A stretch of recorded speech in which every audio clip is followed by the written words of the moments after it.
To Be Hero X is an anthology donghua about a world in which heroes are given superpowers based on the trust people have in them. Lots of emphasis on the word anthology.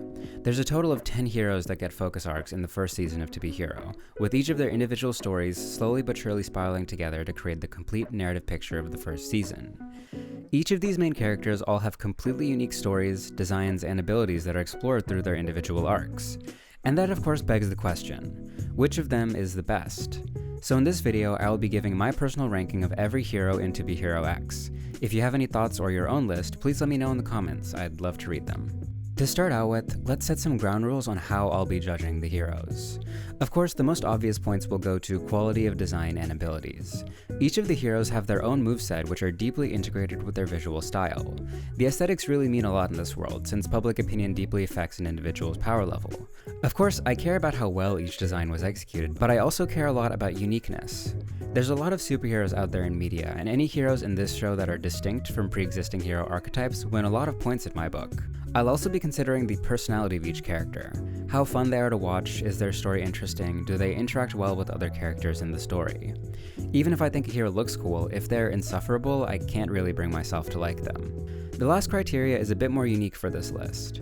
I really care about how each character's story factors into the overarching theme of the show. To Be Hero X draws a lot of analogy between its heroes and public figures in our world. It explores the dynamic between fans and influencers through its superhero narrative. If a hero story adds a lot to this theme and says something unique, that's something really important for me with this show. Lastly, I just want to say I'm not really going to be judging characters based on if they're quote-unquote good guys. Anthology shows like this only really work if you judge each character through their own point of view, so even if one hero has hurt my favorite character, I won't knock them for it. And with that, spoiler warning for some elements of this show. So unsurprisingly, my least favorite hero in To Be Hero X was Ahu. I really wasn't expecting to like him, so it's not like I was heartbroken when his episode was so mediocre, but I just think it was a really interesting choice to leave his focus episode for last. I get that it links up with X's story really well, and Ahu is a fun point of view character to witness all of X's antics through, but it really just let down the tension so much. Coming from the Ruins incident and Dragon Boy's introduction into this was just such a change of pace that I don't really know how I was supposed to feel about it. Aside from where it was placed, Ahu's story is just alright.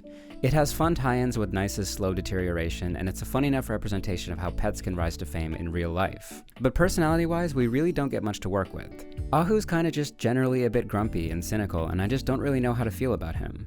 He's not cute enough for his grumpy personality to be funny, and he's not a bad enough character for me to actually dislike him, so he just kinda sits in this weird middle ground. I think overall his owner was a far more likable character than he was. I'd watch a full show of Ahu and Jinya fighting crime and standing up for the little guy, but I'd mostly be there for Jinya. She's endlessly optimistic without being obnoxious at all, and I really sympathized with her motivations and the way she wants to help her community. It's kind of cute how Ahu warms up to her, but it's hard to count that in his favor. I don't really think this is a controversial take, so I'm just gonna move on to the next one. In 9th place, I have Dragon Boy. So Dragon Boy is a weird character in the story. His focus arc is extremely late into the show, and he really doesn't have that much influence in the world until his episodes. He's set up to be one of the big bads of the story, with Rock trying to make him the next Zero. But unlike a lot of the other characters that are moved around and made to do evil things, Dragon Boy just isn't that likable at all. They make him this delinquent punk character who loves inflicting pain onto others, and they don't even give him that much backstory or emotion to work with. I understand they set him up to have these hyper-abusive parents who are frankly just monsters, but the show doesn't bridge the gap and allow that to justify his actions in any way. To Be Hero X still frames Dragon Boy as a terrible human being who is willing to do anything to achieve his goal of becoming Zero. His powers are kinda interesting, but I just don't think they pull enough weight to salvage his personality. The concept of him being able to reflect any pain back at people is pretty cool and unique, which I haven't seen done yet. But as I said, he's just so plainly unlikable that it really doesn't do much to help him. I know I said before that I'm judging these characters through their own perspective, but even viewing Dragon Boy through the most forgiving lens doesn't excuse any of his actions. He's still cruel and a violent person for pretty much no reason aside from his endless hatred towards the world, which doesn't do anything to endear him to me. Lastly, I think his design is okay. I think in general the character design in the show is really well done, but in this case it just feels a little bit out of place. As I said, Dragon Boy is an extremely villainous person who wants to become the next Zero and use that power to destroy the world. And giving a character that's so openly evil a design like this just feels a bit boring. Having a character look evil and act evil and also having his intentions be evil, it's all just a little too on the nose. I think they could have made something really interesting by making his outward persona extremely graceful and kind in order to win public favor, while only showing his dark side to the audience. That would have tied in really well to the whole trust system and his goal of attaining the title of X. But for some reason it seems as though To Be Hero X was perfectly fine with making him exactly what he seemed, which puts him pretty low on my list. Next up, I think overall Isol's story was really interesting, but despite his arc's overall quality, I didn't come away from it liking him that much. And just to clarify, when I say Isol, I'm talking about the new one, Yangcheng. My biggest issue with Isol overall is just that he's a bit too boring throughout the arc. I really like his hook of being discriminated against for his lack of trust score, showing how orphans in this world are even more disadvantaged by not having parents to give them trust. But aside from that incredibly interesting introduction, Yangcheng is just kind of a guy. Like, he doesn't really react to anything in a way that makes him unique or interesting. He's pretty brave and heroic, but lacks a lot of flavor outside of that. I also found his love story to be a little annoying. Like, the entire first episode, I was super rooting for them to end up together, but the fact that he has so many chances to confess his feelings and just doesn't, kinda killed my investment. At a certain point, I just have no desire to see them work out because of how many times Yangcheng just objectively failed. The most interesting part of Isol's journey is his hesitation in saving Shang Chao, leading to his death. I think this was a really unique idea for his character, showing how a slight moment of jealousy led to such a great tragedy. It's a very human moment for this Isol to have, and it really pushed them in a direction I didn't see coming. Overall though, I still didn't like Yangcheng as a person. I think he played his role in this arc very well, and the story of corporate figureheads and brand loyalty was a really interesting one for this set of episodes. But within the show, he really doesn't stick out to me too much as a person. Hopefully in later seasons we get to see a bit more of his personality after taking on the role of Isol. But for now, he's pretty flavorless. Aside from that, I think his design is really cool and interesting, and the way the show highlights the importance of technology to heroes throughout the story is pretty cool. I also found that despite how well developed his powers were, they weren't the most unique. He's kinda just a fusion of the Flash and Iron Man with some extra lightning powers. Still really cool, but not enough to push him past some of the other heroes in this show. From this point on in the list, we're getting to the heroes that are almost perfect. Like, everyone from this point on was in competition for my favorite character in anime this year. They're all exceptional in some way or another, so honestly I think any of them can be argued as the best. But unfortunately, somebody has to be at the bottom of the pack. And for me, that's Nice. Again, when I say Nice, I mean the new Nice, aka the Commoner, or Linling. I have a lot of good things to say about the Commoner, so I'm just gonna rip the band-aid off and start with the things that I wish were better. Pretty much all of my problems with Linling boil down to the fact that he is the first hero we get to see. So much of his focus and story are introductions to this world and the systems that are a part of it, and it can be a little overwhelming at times. I had a feeling throughout this arc that Nice's character got lost in the fold for so much of the time he was on screen. There was so much to get the audience familiar with that Nice isn't really given agency until the 4th and 3rd episode of his arc. Again, this is not a mistake on the part of the show, nor is it a massive deal, but for me personally, I just would have loved to see this character in a different part of the show. My only other issue is that Nice's powers are a little basic. He kinda just has Superman-like flying abilities and is really strong. His whole ballet theme is super cool and gives his powers a ton of flavor that they wouldn't have had otherwise. But I would have liked it if he had some more moves that reflected that theme, or some more unique powers in general. Aside from that, everything I have to say about Nice is positive. Despite being pretty normal, Linling is just a really nice and genuine guy who makes the most out of a rough situation he finds himself in. Even though he has a lot to complain about, Nice always makes the most of what he has, and does things according to his own internal moral compass. During his story, he grapples with a lot of really interesting ideas and is a literal interpretation of imposter syndrome. It's really impressive how much they're able to put into Nice's arc, even though it's the first in the show. The series tries to make the most of the time that they have and dive into a lot of really affecting plot points as soon as they get the chance. Also, I just love his and Moon's interactions. There's just something really wholesome about seeing a very kind person get to connect with someone he's idolized and eventually form a real bond with them. And the moment in episode 4 where he finally exerts his own will on the story and world around him still has to be one of my favorite moments in the whole show. This next one really hurts, if I have to be honest. If you just consider the first 2 episodes of Cyan's arc, I'd say it's nearing perfection, like to the point that I can only think of one issue with them. But unfortunately, Cyan got 3 focus episodes in the show, and the 3rd one really drags things down for me. So first off, personality-wise, I think Cyan is so incredibly well written. She's just such a sweetheart and kind to everyone around her, but we see throughout the show that she's still able to stand up for herself and say something if she's being wronged, which is a personality trait I really admire. I wish there was just an entire show about Cyan working her way into getting a career as a musician. The start of episode 2 where she's playing on the streets for money is just a really well done slice of life. It's such a feel-good story to watch someone with genuine talent and skill work hard to achieve the things they want to. And Cyan is such a perfect slice of life protagonist that it's not even funny. I also think her power of luck is really unique and is used very well throughout the show. Having very good luck is totally a power that would exist within this trust-based system, and the way people's beliefs in Cyan warp and shift throughout the story is so realistic. It's very common for people in real life to try and use luck to justify their personal experiences, either good or bad. And having a character like Cyan in a world that actually changes based on people's beliefs is a perfect setup to explore this aspect of our psychology. This topic was so well explored in the first 2 episodes, and even honestly in the 3rd. The way that people around Cyan try to sell her luck as this religious experience is a little too real and exploitative at times. And the writers make sure to show how quickly people can turn their back on the prospect of luck when things change even just a little. The way the concept of luck is integrated with the trust system, showing how terrifying and powerful a little bit of belief can be, is something I found really interesting with this arc. But again, there are some issues, so let's get into that. My problems with Cyan mainly crop up in episode 3, and most of them are directed not even at Cyan herself, but at the writers.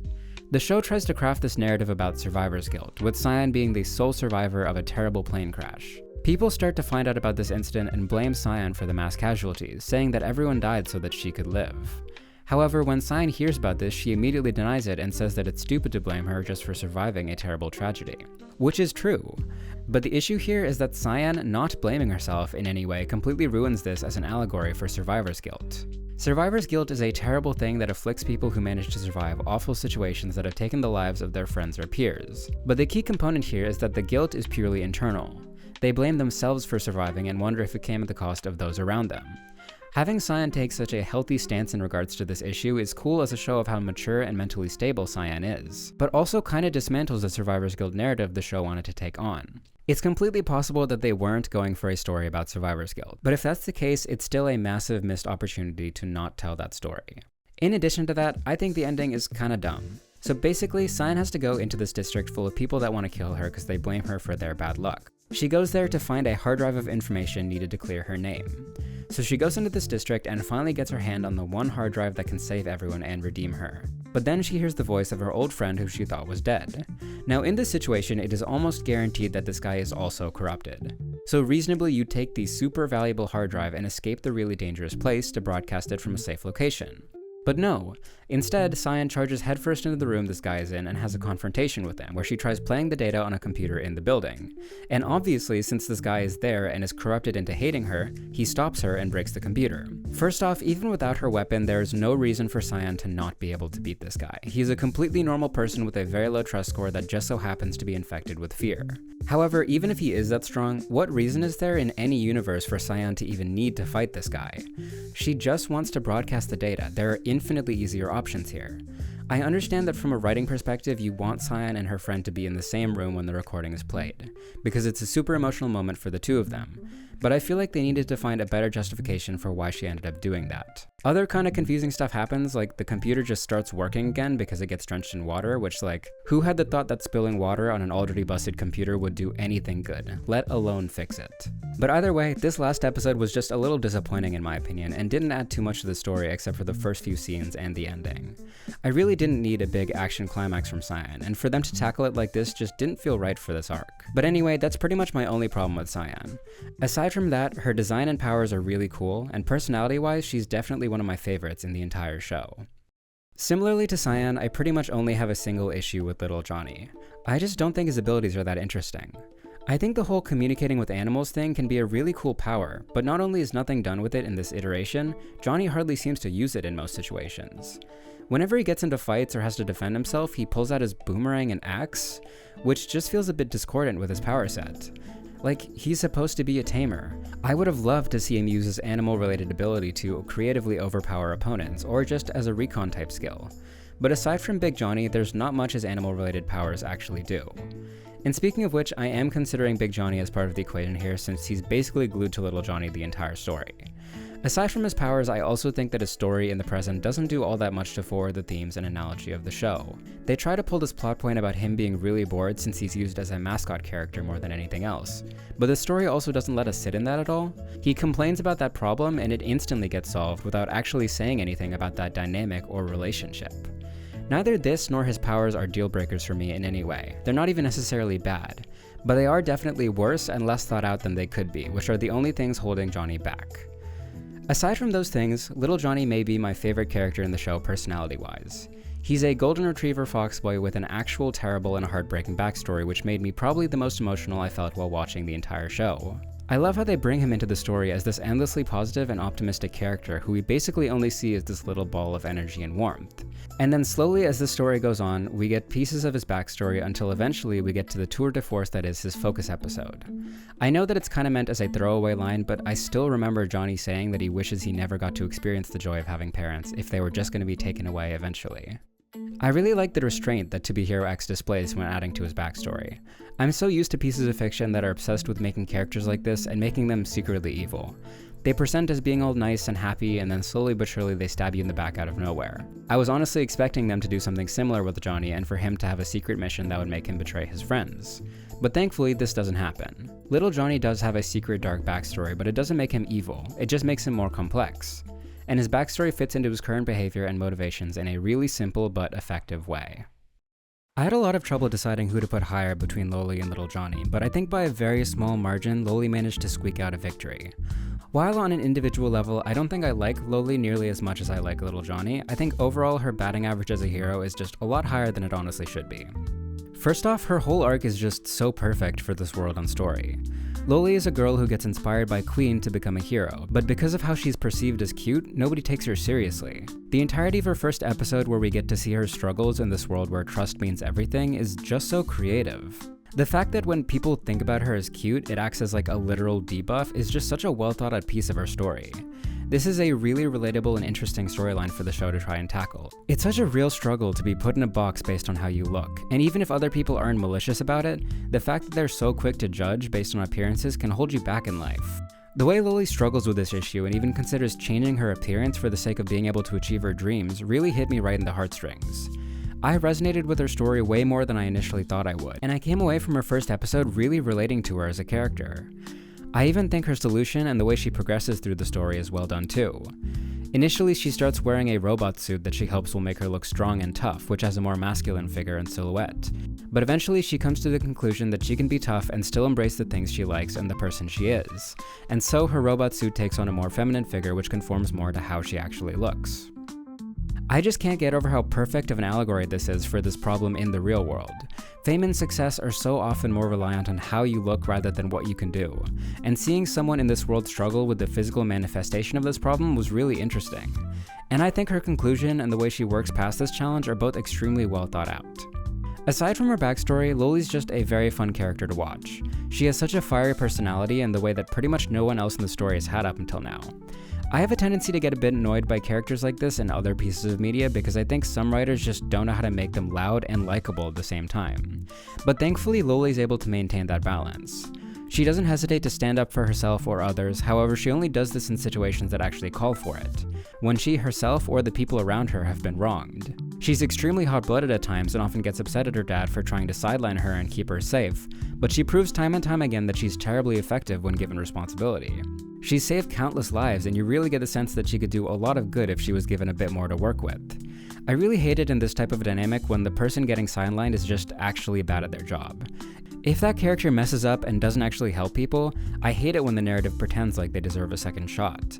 But Loli is just really good at her job in the way that you always root for her and want to see her succeed.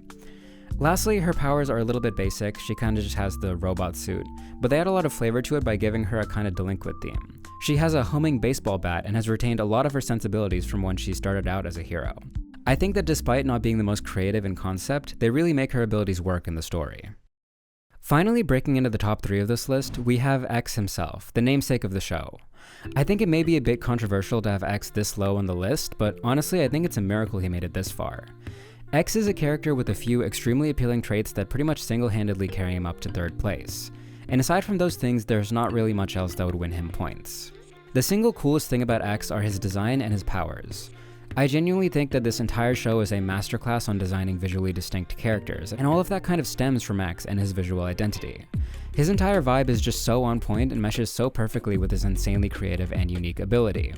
And speaking of that ability, X has by far the coolest set of powers I've ever seen in fiction, hands down. If you want to have a confusing and slightly miserable time, just try reading the abilities section of X's wiki page.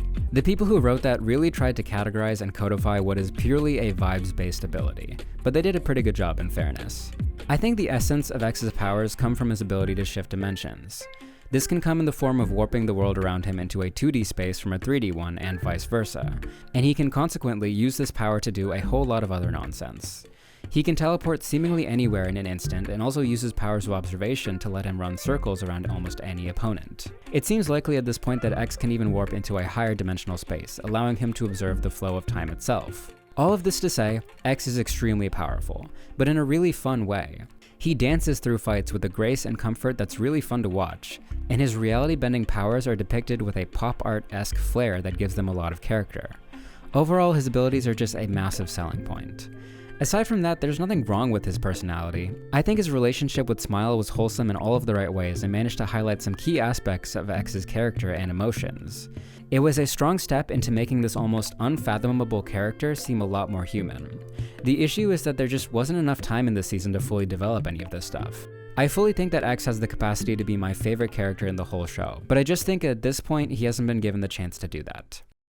From his initial impressions, I'm kind of upset that Ghostblade made it this high up. Ghostblade is a character that is completely designed to appeal exclusively to my middle school self, which means he's bad. And in the first few minutes of his episode, Ghostblade seemed like such a played straight version of this type of character, the dark and edgy, overpowered assassin who monologues to himself and broods in his free time. And for so many reasons, this instantly made me hate Ghostblade as a person. But I slowly realized throughout this arc that what I initially perceived as an embodiment of the archetype I've grown to dislike was instead a carefully constructed commentary on that type of character. When we start to learn about Ghostblade's backstory, it's immediately clear that he has sensory issues or some level of mental illness. He hates the constant noise of his childhood life and idolizes the calm and quiet methods of killing he learns in the butcher shop. Eventually, he goes viral for his cold composure on the job and for being extremely attractive, which allows him to become a hero that embodies the thing he grew up wanting more than anything else. We see later in the story that his rise to stardom worsened his already awful communication skills, physically preventing him from speaking and communicating his emotions due to his public image.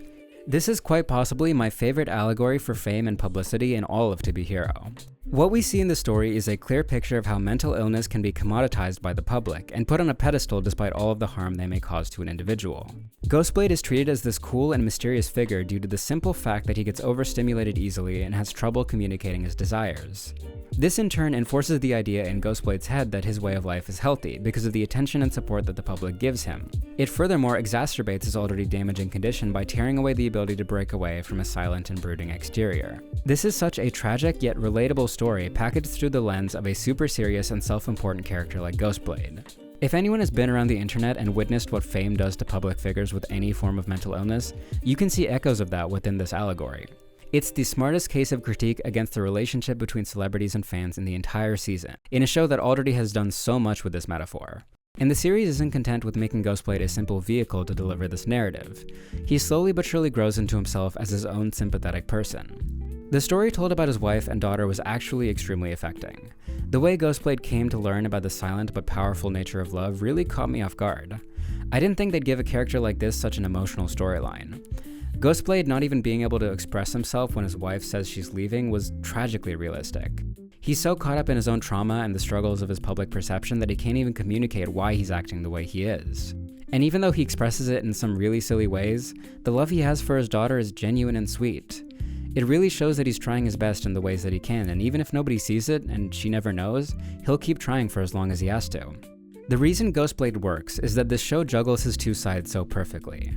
At first, Ghostblade exists as a parody of all the other edgelord MCs that came before him. However, slowly but surely you get to see him from more angles, from more sides. And eventually he becomes a character all on his own, one that for the most part you can't help but root for. The show tricks you into laughing at Ghostblade until you start crying for him. That's the magic of this character. Aside from his personality and overall narrative, I don't really like his second episode all that much. It pretty much runs on a misunderstanding the entire time, which is not something I like in media. But the conclusion of the episode is wholesome enough that it really made the entire ride worth it.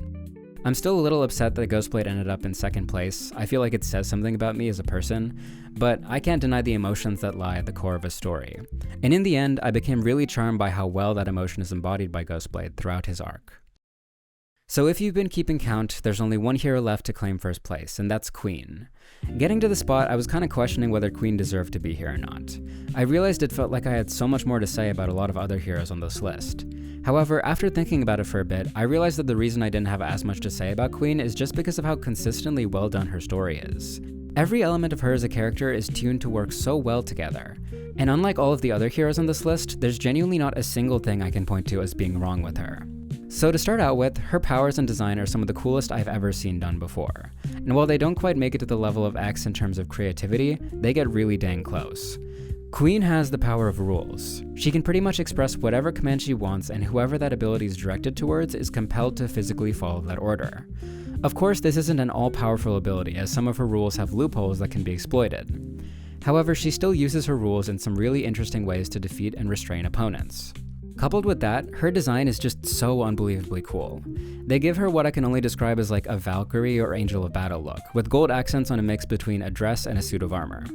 I think in terms of plain design, she may be my second favorite behind X. I personally love white and gold as a color palette, and on such a domineering and authoritative character like Queen, it really just works. The design for her out-of-hero outfit is also really fun and interesting. I think it has to be intentional that they gave her a cape and cane when her father's villain outfit also has the same elements. Moving on, I think in terms of her personality, the show did a really good job of striking a balance between giving Queen a regal type of arrogance, while also showing her softer side. I'm personally a huge fan of the Ice Queen archetype, however I think it's really easy for series to mess this up by making the characters too thorny and mean. To Be Hero X was able to avoid this problem by showing Queen's softer side almost immediately. She still stands on business in most situations, but when it comes to Little Johnny and Cyan, two characters that have wormed their way into Queen's heart, she shows a really sincere and genuine kindness. Having Queen be so gentle towards them really made me happy and instantly made me like Queen so much more. On top of that, in terms of overall importance to the story, Queen is one of the most central characters in the world of To Be Hero.